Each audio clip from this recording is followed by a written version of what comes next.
Oi, gente, tudo bem com vocês? 2024 começando num cenário novo e numa proposta nova também. Eu sei que eu sumi um pouquinho daqui do YouTube, mas é porque minha vida tava aí em transição. Mas 2024 voltamos e o primeiro vídeo que eu vou gravar hoje é sobre o primeiro livro que eu li em 2024, que foi o livro 4.000 Semanas, de Oliver Burkeman. Vou começar dizendo que eu escolhi esse livro totalmente por acaso. Eu tava vendo os stories da Lu Ferreira, ela postou uma foto da capa. Eu me interessei tanto pela capa quanto pelo título. E eu sou uma pessoa que adora um livro de autoajuda. Inclusive, eu acho que esse título, autoajuda, é muito pejorativo, mas essa é uma conversa para depois. E aí eu decidi ler esse livro. Não li nenhuma sinopse, nem nada. Comprei e comecei a ler. E eu preciso dizer que de início eu fiquei extremamente chateada, porque eu esperava o quê? Mais um desses livros com dicas de produtividade. Eu sou muito fã desse assunto, eu adoro estudar, ler, enfim, conhecer outras alternativas sobre produtividade, é um assunto que me interessa muito, e eu achei que esse livro fosse ser mais um compilado de dicas de produtividade, e eu estava errada. E esse foi um dos motivos de eu não ter gostado 100% desse livro. Apesar de eu achar que é uma leitura muito boa, muito válida pelos aspectos que eu vou dizer daqui a pouco, essa questão das dicas de produtividade me pegaram um pouco e eu fiquei um pouco com birra do autor por conta disso. Bom, Mari, mas então se ele não dá dicas de produtividade, sobre o que é esse livro que ele aborda? Eu preciso dizer, se você, assim como eu, é uma pessoa que tem medo de morrer, talvez esse livro te dê alguns gatilhos ruins, e eu explico. O subtítulo desse livro é Gestão de Tempo para Mortais. E eu achei que fosse, sei lá, uma mera coincidência, enfim, não achei que essa questão do mortais importasse tanto. Mas é justamente o contrário. Durante todo o livro, o que ele faz com a gente é colocar a gente de frente para a finitude da vida.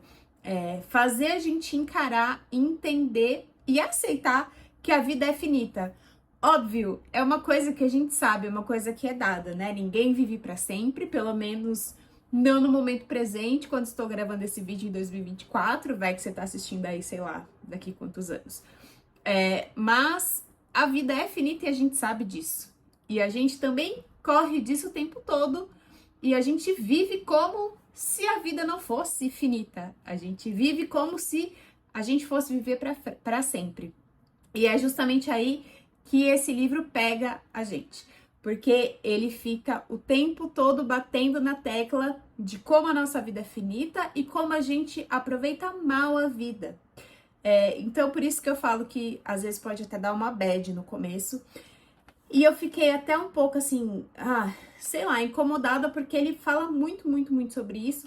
E em alguns momentos fica até repetitivo ao longo do livro. Bom, e apesar de eu ter achado muito repetitiva essa questão da finitude da vida, teve alguns aspectos desse livro que ele me impactou profundamente. Por ele colocar tão escancarada essa questão da finitude, ele traz muitas reflexões que fazem a gente perceber como a sociedade e nós mesmos, a gente se coloca numa situação de não aproveitar o presente, né? De viver sempre almejando o futuro. Então ele fala, por exemplo, que quando você nasce, a expectativa é quando você vai começar a andar. Quando você começa a andar é quando você vai estudar. Quando você vai estudar, a perspectiva é quando você vai aprender a ler, aprender a escrever, ir para a faculdade, se formar, ter um emprego bom, e que nisso tudo a vida passa e a gente não percebe, porque a gente fica muito preocupado em travar essa batalha contra o tempo, como se a gente tivesse alguma chance de vencer. Isso não é verdade, a gente sabe, né? E eu selecionei aqui 2 frases das inúmeras que eu grifei nesse livro para trazer para vocês que me marcaram bastante. A primeira é a seguinte: um plano é somente um pensamento. E é muito louco, né, a gente pensar que o plano nada mais é do que um pensamento, porque é isso, um plano está no momento futuro, né, e a gente não sabe o que vai acontecer no momento futuro. Então é isso, nada mais é do que um pensamento, uma coisa que ainda não existe. E a segunda é: Você nunca pode estar verdadeiramente certo quanto ao futuro. E assim sua busca vai sempre estar além do seu alcance. Que eu acho que complementa bem a primeira frase. E a última é um pouquinho mais longa. Tratamos nossos planos como se fossem um laço atirado do presente para enlaçar o futuro e pô-lo sobre o nosso comando. Mas tudo que um plano é, tudo que sempre poderá ser, é uma declaração de intenção no momento presente. É uma expressão de seu pensamento atual quanto a como você gostaria, idealmente, de exercer sua modesta influência sobre o futuro. O futuro, é claro, não tem obrigação de se cumprir. Gente, dá um pause aí e absorve isso que eu acabei de ler. Porque, cara, é muito maluco. É muito real. Enfim, agora falando um pouco mais da parte prática sobre esse livro, no final, lá pro final mesmo, assim, nas últimas páginas, ele propõe 5 perguntas para que você avalie se você está vivendo a sua vida aproveitando o momento presente ou apenas vivendo em função do futuro. E eu não vou ler aqui essas perguntas, porque senão eu acho que é dar spoiler demais. Se vocês quiserem, eu posso fazer um segundo vídeo falando sobre essas perguntas e sobre o apêndice, para vocês terem ideia como não é um livro focado em soluções.